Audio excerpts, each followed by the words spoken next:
In June 2013, I found my father's old record collection. He passed when I was just a boy, and as I listened to these songs, I wanted to understand his life better. In May 2014, my mother celebrated her 70th birthday. We collected stories from old hard drives, photo albums, and the memories of others. In September 2014, I got married, woohoo, and my wife and I wanted to unify the artifacts of our love story, but they're siloed in email accounts, text streams, and social media. These three life events proved to me that there had to be a better way to do something that humans have been doing since the beginning of communication, and that's capture our history. In a world where physical assets are vanishing and digital content is exploding, there has to be a sacred space in between the momentary chatter of social media and the utility in overflowing cloud storage. And that's why we built the History Project, a place where your most important and authentic memories could live. Some call it the opposite of Snapchat or a Pinterest of emotional belongings. We create an intelligent canvas that allows you to source content from different places, whether it's social media, your cloud folders, search for things. We've even built into archives of our partners to take you back in time with music and news from a certain period. We curated over time, space, and tags and themes to ensure there's some form of narrative. And it's not just photos and videos, but it's also documents, like the first email exchange my wife and I ever had so that one day our future kids will see that dad had zero game.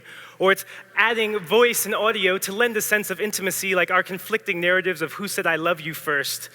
And it's also bringing media to moments that you remember, like Adele's first album that was always on repeat. We also, in Q3, are doing email ingestion, increasing mobile capabilities, and will launch premium accounts with in perpetuity storage through a large foundation partner, which will auto-update file types so we're not creating the next VHS tape.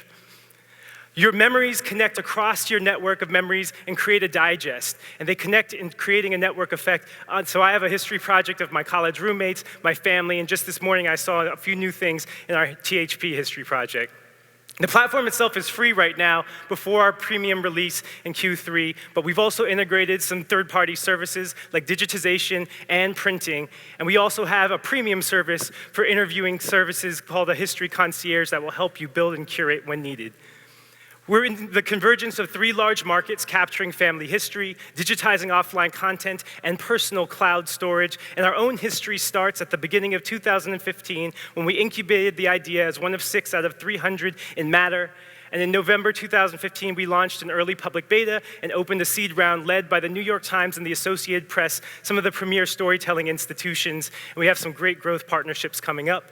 We have over 2,700 unique projects created, including some high-profile ones by the likes of HBO, New York Times, and even celebrity autobiographies, but we're most inspired by the projects of everyday people who recognize that every second that passes, we lose one of our greatest human resources, our history. Thank you. Excellent. And I remember meeting you at Matter about 2 or 3 years ago, too. This is great progress. Okay, judges. Niles, great job. I think what you're doing is compelling and definitely it strikes a tone with me. So part of it is data collection, but I think the big part of these kinds of things is how you organize things. Mm-hmm. So talk a little bit, is it machine learning? Is it human powered? How are you organizing things over time so it's not so unruly? Yes, so we first started. The biggest thing when we launched the early one was how to start to learn from people and how we are learning and what we're learning about how we can build a recommendation engine through like your Facebook, what's the most liked, are those what are you consider memories? Because our whole point is not being a dumping ground, but to select the things that matter most.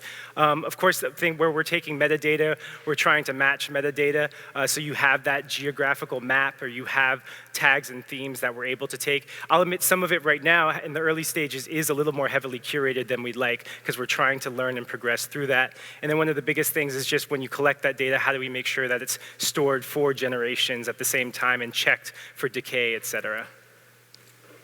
I'm curious about your customers and how they're interacting with the product. Is this immortality for the masses? And are people putting things in that they want publicly viewable? Is it publicly viewable when you put it in, or are there some things that you tag, this is a dirty little secret, I don't want until I'm not here?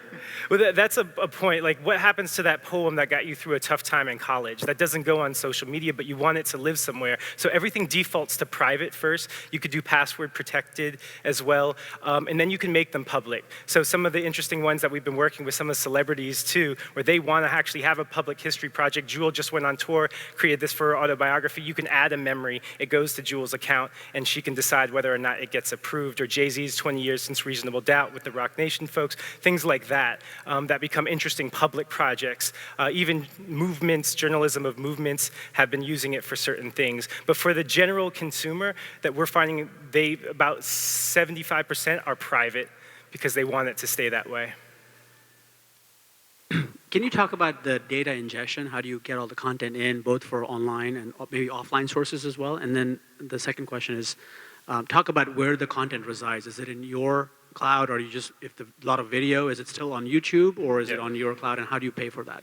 Good question. So right now, if it's YouTube, it links directly to YouTube. So one thing we'll have to create at some point is checking URLs to ensure for dead links and updating and so forth. We do download when you connect to Dropbox and Google Drive and Facebook and Instagram. We'll actually download those assets, so that way we can keep the assets that you choose to select into there. And then, and right now that's the biggest thing, right? Is some people on one hand want choice, other people want to be told what they should put in, and we're trying to figure out the balance between those two things and automating more of that process. And how do you acquire users?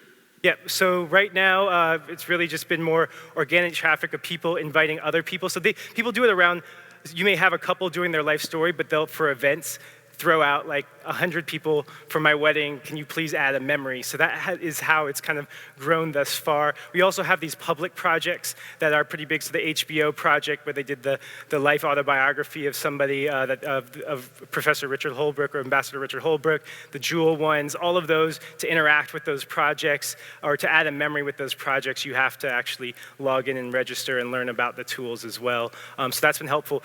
Some of our big distribution sources, which is going to be really interesting. So randomly, AARP, we have an initiative with them. They have 40 million members. They want to do something with multi-generational memories. We just got an interesting contract with our work or partnership with the National Museum of American Jewish History, who wants to capture Jewish history across the US with families. And what we've been finding is a lot of people have been wanting to build something like this. And I'm not saying we've got it right yet. We're learning how to get it right. But they see themselves as conduits to these broomfuls of stories and memories. Even here in Oakland, as it's fast changing, we have a lot of organizations who are, how do we collect the memories of Oakland before it changes, and tag that in an interesting way. So, Excellent. cool. Thank you guys. All right. Appreciate it. Miles, good job.